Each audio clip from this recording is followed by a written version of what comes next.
everyone. Thank you so much for joining me on this edition. State of the State on this channel. I am Sunday Kolawole.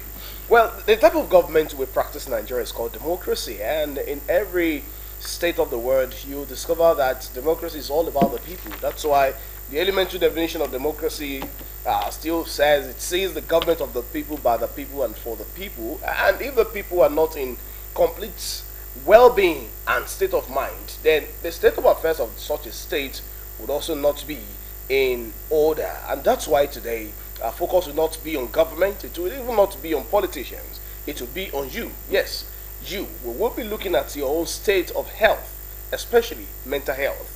And that's why our focus will be maintaining mental well-being in emergencies. I'm being joined by a mental health advocate. Well, I do not know why she ventured into that as a chartered accountant. Princess Temida Olola MIC. Thank you so much for joining me on State of the State. Thank you, sir. Good evening. It's nice being with you again on this program. I guess that's where we're going to start this conversation from. You're an accountant, a financial person. I do not know what exactly drew your interest into mental health advocacy. Is it that you've seen the need for people to be in complete state of health, or what exactly is your interest in mental health advocacy? Now, in answering that question, I will always go back to the WHO. Oh, okay. When the World Health Organization defined mental health, it says it's a complete state of health. Okay, so such that if you have a perfect mental health, or let me say a stable mental health, you will be able to cope with challenges. Your day-to-day activities, you are able to, take charge. Of course, life is not without its own difficulties. Ups and downs. So whenever there is any emergency, when you are in the right state of mind, when your mental health is intact, you are able to respond in the right way. So when we're discussing mental health stability, it means there's something called mental health illness or mental illness. Yeah. And most times you will hear people say it is the work of the world, literally translated. In fact, they will tell you it's village people. Is it hereditary? Is it a case of the work of the village people, as some people would say? Thank you, sir. It's good you are asking this question. When you talk about mental health, especially in this part of the world, that was even why I had to venture into this in 2019. I started in 2019 talking about mental health in Nigeria.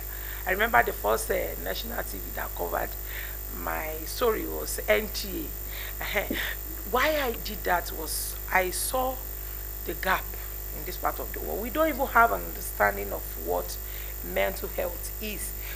To most of us in this part of the world, we believe that when we're talking about mental health, it's all about somebody that is lunatic, somebody that will, just smile suddenly, or maybe, want to fight people and things like that. But it's beyond that.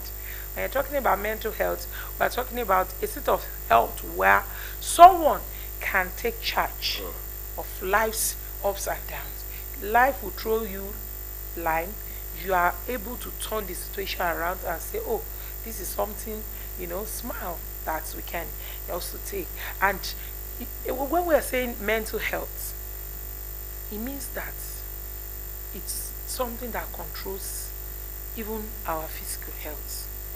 So sometimes I can say that mental health is even more important than our physical health. But unfortunately, in this part of the world, like I said, it's being downplayed on. People see, let me say, arthritis, any other disease that we can actually see the effect. People want to be empathic, people want to, sympathize with such people. But when it comes to mental health, nobody is interested in, taking care of these people, or also showing them some empathy. The mental health we're talking about, anybody could be a victim of such illness. In fact, the better you are intellectually, the higher your risk of falling a victim of mental illnesses. Because people that cannot question situations cannot fall into such, illnesses. People that take things the way they are. Okay? There are people that when you tell them this is a phone, they take it just like that. But there are people that when you say the feature, what is it, so many things. Those are the people that can even be affected by mental illnesses. So the more you think you are okay, the more the likelihood that you can, have mental illness. So the more you think you're okay, the more you're likely not to be okay. Yeah. That's what you're trying to The say more there. you look, the less you the less see. you see. Yeah. Now, talking about relationship between mental health and emergencies, Yeah. what does it mean maintaining well-being during emergencies? Okay. What exactly are the things that also constitute emergencies? Yeah. Because it might not be an emergency that I hit my leg against a stone. What exactly are emergencies, and how do we maintain mental well-being during such emergencies? I will start with occupational hazards. Occupational hazards are emergencies. Okay, I had a situation where somebody was at work in a factory, and in the process of trying to run a machine, the person had the limbs cut off. Now, there is an aspect of that that will be neglected. People will rush to see how they can treat the harm. But do you know that that person is already thinking of how do I fit back into the society? That I no longer have my limbs complete. So, the aspect of mental health that I am in fact interested in is the precautionary aspect. Okay. Because I am not a professional, I can't treat anybody with mental illness, but I want people to be aware so that even when you see an accident scene, you should think beyond the blood that is coming out. You should begin to think of how will this person feel if eventually he even survives this accident. We've seen people that have come out, of accident situations and they become deformed. People that have fire accidents, for example, when they come out, they want to also think of maybe prosthetics and all of that to bring them back to be able to reintegrate into the society. These are the areas we're looking at when we say mental health. Maintaining your mental well-being in emergency situations. I'm talking about occupational hazard, but we can also talk about situations where life challenges. Let me take an instance from maybe marital crisis. People that go through divorce, for example. In this part of the world before now, divorce has become something that they throw at people's face. Oh, you don't know her, she's a divorced woman. You don't know him, he doesn't have a wife. But mental well-being has to be maintained at such situations. The people around should give the maximum support to such people so that they'll be able to reintegrate themselves back into the society.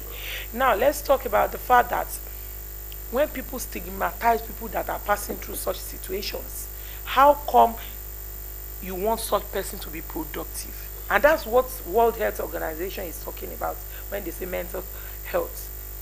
Because for you to say you are healthy, it has to be total. It must be physical, it must be emotional, it must be psychological, it must be physiological, complete. So there is no health without mental health.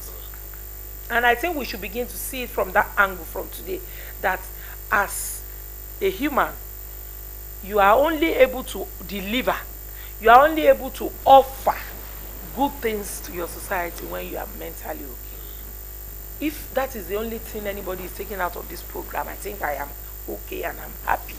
That we should know that the fact that somebody has a mental illness today does not mean that your own cannot come. It is only that one whose own has come that we know. And do you know that sometimes even the person that is going to laugh last might be the one that will laugh? I'm using the other way. I don't want to say, derogatory things about mental health. Mine is that every one of us, we should be aware that our mental health is important. If not more important, it's as important as our physical health. Okay. But there's something they call normal stress. Normal stress. We call it eustress. Eustress. Now, so how do people know the difference between this normal stress and mental health crisis? Thank you. Especially in cases of emergency. Yeah, thank you, sir. I'm happy you're asking questions around this. In life, we have two types of stress. We have the eustress and distress. When you hear the word distress, it means that distress that comes that make you to underperform, that makes you to lose yourself. That is distress, okay? But when we're talking about eustress, it helps you to bring out the best in you. There are people, you attend some interviews and they'll ask you that how well can you cope with, a stressful work environment. There are people that can actually, multitask a lot. So when they are stressed, that's when they be at their best. But for some people, that is not how they are wired. Wired. So for people that are wired to do their best when they are at work, the best thing that can happen to them is ill stress. So it will make them to perform in such a way that you begin to look at them and say, wow, this person, with all this she's passing through, with all this he's passing through, is still able to contribute meaningfully to the society. So if we want to build our community, our mental health is the number one point of call. We should be able to check. If anybody will be a leader in any position, we should be able to check. Is this person's mental health in perfect order? Because the person will not be able to deliver if it's not mentally stable. And you know, all we are looking up for, all we are yearning for is leaders that can deliver. All we are looking up to is that we want to see our leaders perform. And that's why I said I'm looking beyond the way we look at it in this part of the world. I want us to begin to see it in a realistic way. When you come to work, maybe as a boss, you have people that will serve you. Begin to look at them. How are they feeling? How are they faring? What's happening to them in their domestic life?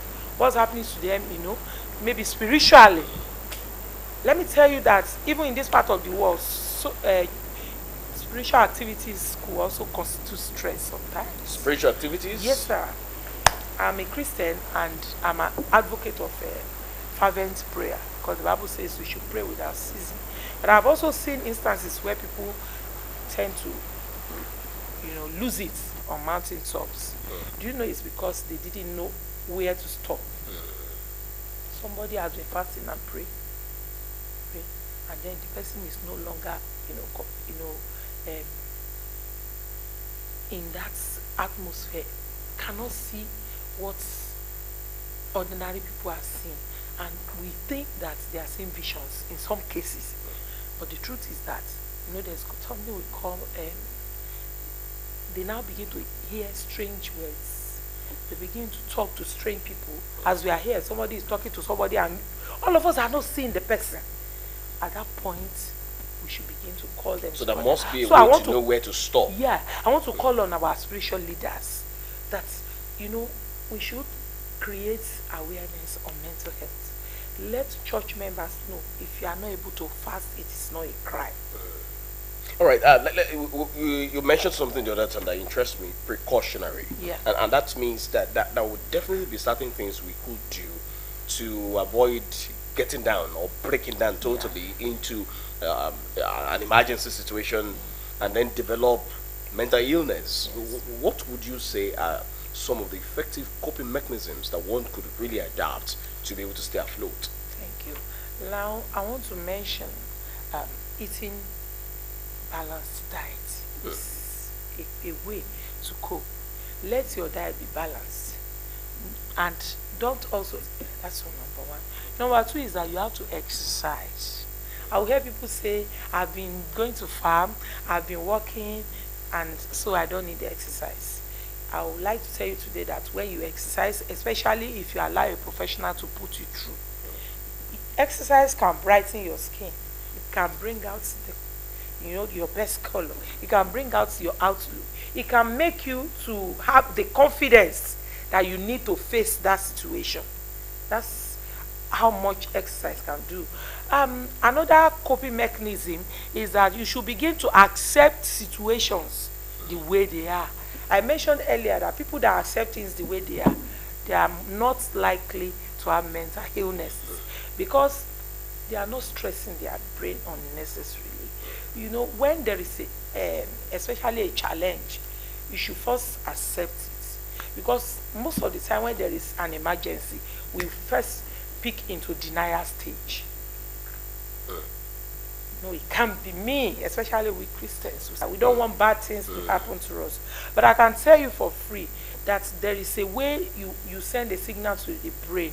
The moment you're saying that, then the brain is now alert, wants to fight. And before you know it, there could be a mental outburst. And that's where the danger is. So when there is an emergency situation, I think we should first accept. Even when you want to turn to God to pray, Just accept that, okay, this is how this thing is. Bring it to the table the way it is. The Bible says you should come with your strong reasons. Why not say, okay, this thing is like this, is not okay for me. God, please, I want you to turn it around. You notice like that. But don't say situations you cannot control. Yeah. Just understand that it is beyond your control. This is beyond me. I will need help. This is beyond me. I will need help. That means men should not man up everything. They should, to a large extent, also seek help. Yeah. You know, they will always say men don't cry. Yes, but men are meant to cry.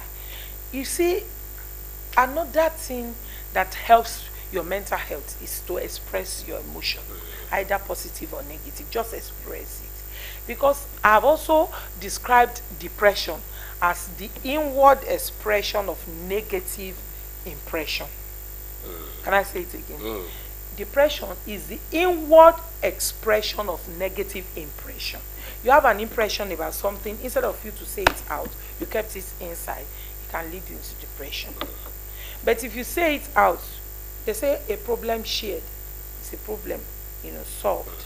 In the course of sharing it, although you have to mind the people you share with, especially in this part of the world where people will leave their own baggages and carry the luggages of others and things like that. But then you will still have to find someone, or maybe a professional that you can talk to about whatever bothers you, so that you can ease yourself of the burden. Allow the load to go. He said, come unto you, or come unto me, all you that labor and are heavy laden.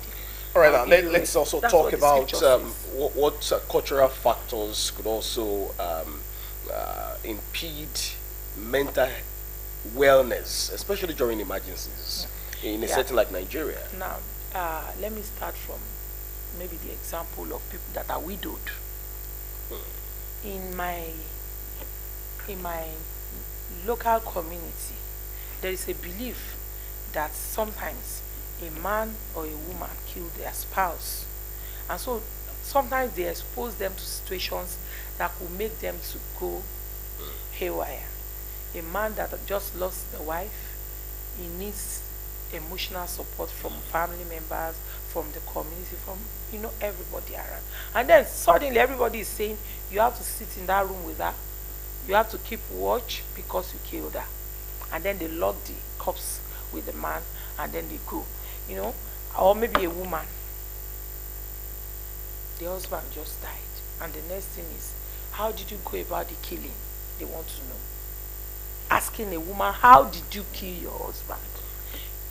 I can tell you for free, it doesn't matter how long that woman lives, that statement will continue to re-echo in the brain of that woman.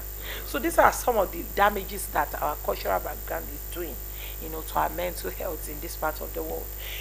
There are things also, we believe that, for example, failure is a crime. But failure, there's no big deal in failure. When you fail, you pick up and you move again. Failure is an opportunity to start all over. Start all over. You do it again. And trust me, you do it better. Because the experience you got failing, somebody that passed will not have gotten that same experience. So when you fail, just snap out of it. Kick on. Move. And say, well, I failed. Like our dear Mama Peace will say. If became first class, he go repeat them now. If you repeat them, if you come past. Let me tell you, sir, jokes apart, when I was in school, I knew guys that couldn't actually do well in examinations.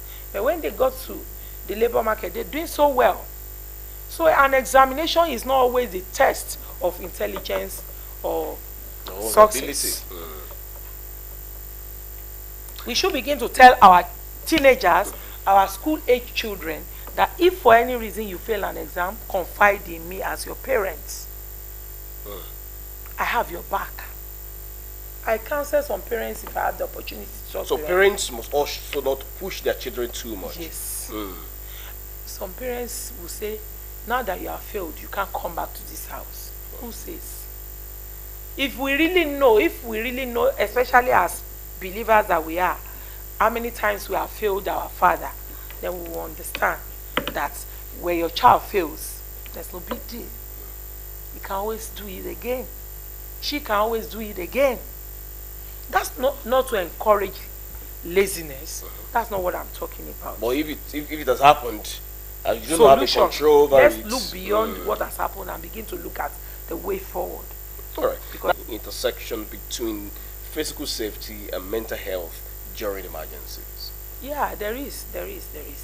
Now, when, like I said the other time, maybe there's a work operational emergency, okay. where there's an accident, and then instead of people to begin to attend to somebody that needs to be talked to, somebody needs a talk therapy at that time, and then they begin to shout, they begin to say, hey, oh, this life is gone, things like that. And in the subconscious, that life is taken in those words. And so, before you know it, it is even the reason why the person has to pass on. I had a pastor say it on pulpit that he killed his mother. And he went ahead to explain that why did he say he killed his mother. He said when his mother was on a hospital bed, he didn't encourage her. That, Mama, you can live again. Sometimes that word is power. The Bible said God has given us, the power of life and death is in our tongue. So somebody is in an emergency situation, you can actually bring the person to life with the power of your words. Talk therapy. Talk to the person. And another emergency, maybe a failure, a disappointment that the person never expected. You could come in at that point. And, you can cite your own instance. And then the person can suddenly look up. You mean you? Yes, highly pleases you. You failed? And then there is hope again. So the Bible says there is hope for a tree. If it be cut down, it will spring forth again. All right, so could also contribute to mental health deformity or illness. We'll be right back after this time. Please stay with us, everyone.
everybody to make breakfast, iron our uniform. Let's surprise that woman with something special. Reward your mom with a trip to Zanzibar in the 2025 Three Crowns Mom of the Year competition. Write a note using each letter in your mom's name and submit with any of these on our website or at any of our collection centers. T's and C's apply. Three Crowns Milk. Healthy moms, happy families.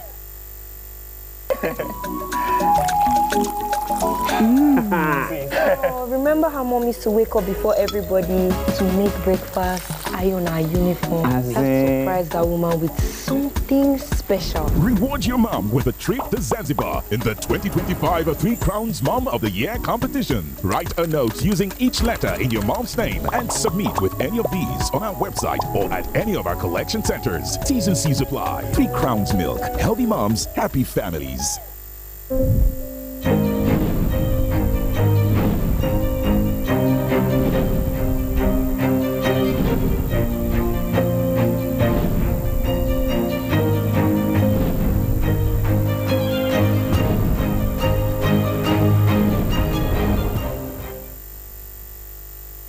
Alright, welcome back everyone. It's still State of the State, and today we're taking a close look at the state of affairs of the individual in the Nigerian state. Of course, the mental state is very important in the affairs of the country, and still very much with me is a mental health advocate.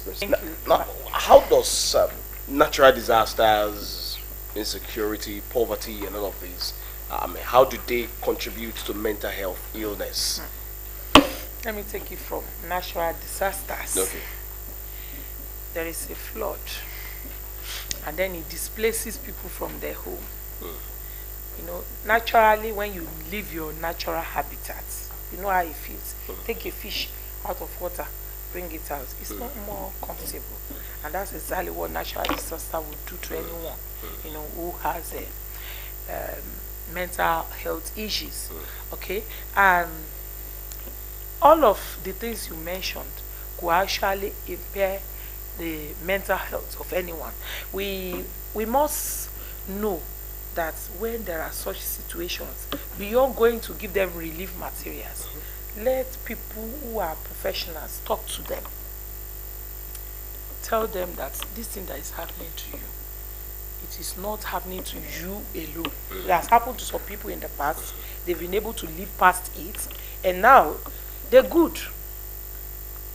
So we should be able, you know, to begin to tell people that whatever comes your way, know that it is not common to you alone. It is common to so many other people. And so take it in that faith and begin to live your life and make the best of every situation. Still under the accepting reality. Yeah.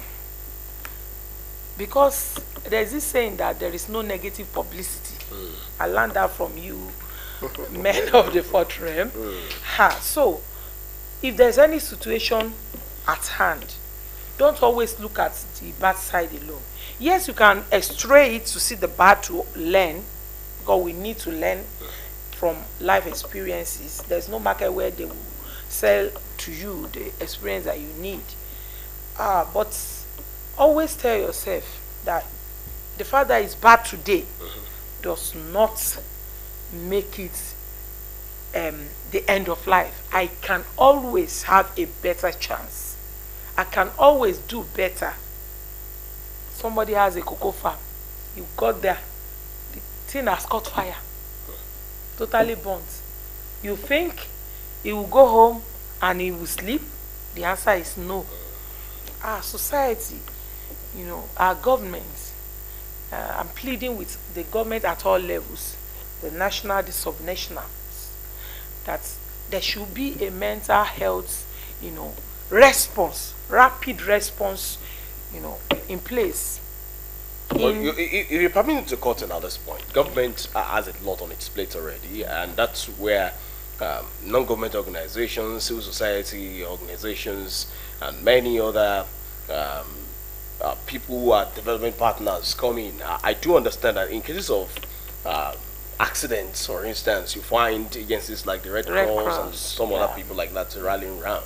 So how can also these NGOs and CSOs come together to collaborate with government in looking at issues of mental health, especially during emergencies? Thank you. I was looking at what to do around that. We're going to have the World Mental Health Day come 10th October 2025. It is the World Mental Health Day. Every 10th of October is the World Mental Health Day. And one thing that I think this year I want to do differently, as the CEO of Help for the Depressed Foundation, a non-governmental organization, what I want to do differently is I want to create more awareness about mental health. And I want to, do advocacy visits to government agencies that are in charge. I know that the Federal Ministry of Health has a department for mental health, but at the subnational level, we have not really gotten there, and we need to get there. And it is not because of anybody, you don't know who will be the next victim. And so the reason why we should work together and ensure that we have in place, a response system. In fact, we should have toll-free lines that people can call and say, oh, I noticed that my neighbor needs help. And then there should be a system in place where they will say, okay, quickly, let's pick the person up, let's attend to the person and all that. So we are willing, and I know that so many NGOs, CSOs are willing to collaborate with governments to ensure that we achieve a better society. Because when you see people in their best state of mind, of course, that is when the society can be better. We are saying Nigeria is this, Nigeria is that, because I am not contributing enough. Somebody there is not contributing enough. So we have to keep working on how to get ourselves to the point where we'll be able to contribute well enough. But the concept of stigma is also something we must also look into, especially when you find people. Anybody can make a mistake. We should come to that point where we realize that. So we should stop stigmatizing people with mental illnesses. Let's say no to it. There's no other way to it than for you to tell the next person to you, please, as you are listening, tell that person, and that person should tell that person, because I've also known that there's always a 5-person link to the top. So if I am telling somebody and the person is telling, please escalate it. Let's say it loud in a language we can all understand, that we shouldn't stigmatize mental health. We should not stigmatize mental health. Yeah. Now, you find a lot of work happening at the urban centers and all of those, but it does not look the same way when it comes to rural areas and all these other suburbs. So somebody needs to be an engagement starter, a conversation starter, so to say, about mental health. And that's what NGOs, CSOs should be doing. We should go into the remotes. I am ready, I'm willing, and I want to collaborate with as many organizations, national, international, to reach out for the underserved in the society. People really need to know, to hear about mental health. All right, finally, before I let you go, what policy changes do you think the government needs to look into to enhance the mental health of people? Yeah, I mentioned in one of my programs that I want a legal person to do something about areas where they restrict the participation of some people because of their mental health history in the law of Nigeria. There are gaps there. I'm happy recently there's an act that decriminalizes suicide. Because before now in Nigeria, suicide was a crime. But instead of saying suicide is a crime, we should begin to look at, why are you thinking of suicide? How can we help you to stop thinking of suicide and things like that? Because let me tell you today, sir, for anybody to attempt to commit suicide, the person would have attempted inwardly over and again. Not the first time, not the second time, not the third time. And at the end of the day, if the person succeeds, it means that so many failures before the success. And that's another reason why I say failure is not an issue. So there must be a way to really recalibrate policies. And so that we can stop people that are, already having suicide ideations. We should be able to, embrace them, rehabilitate them, and reintegrate them. What's the nexus between effective economic policies or working economic policies and mental health? That's a beautiful one that you just asked. In fact, you are opening so many things in my brain. Effective economic policies. For example, if I know that today I don't need to bring out my vehicle, that there will be a bus that the government has provided and told me about that will take me, already it reduces the level of stress I'll be exposed to. I don't have to think of whether my car develops a fault. I don't have to think of how do my children get to school. If there is effective government policies in place to get the children from their home to school and bring them back, I don't have to bother. I jokingly say that we pray about everything in Nigeria. It is good to pray about everything, but I'm saying that I will hit my leg against it when I can actually use my eyes to see. So there are a lot of things, a lot of bottlenecks, a lot of problems that we can resolve if we have effective policies put in place. I'm glad that this current administration is doing a lot, there are a lot of reforms. I'm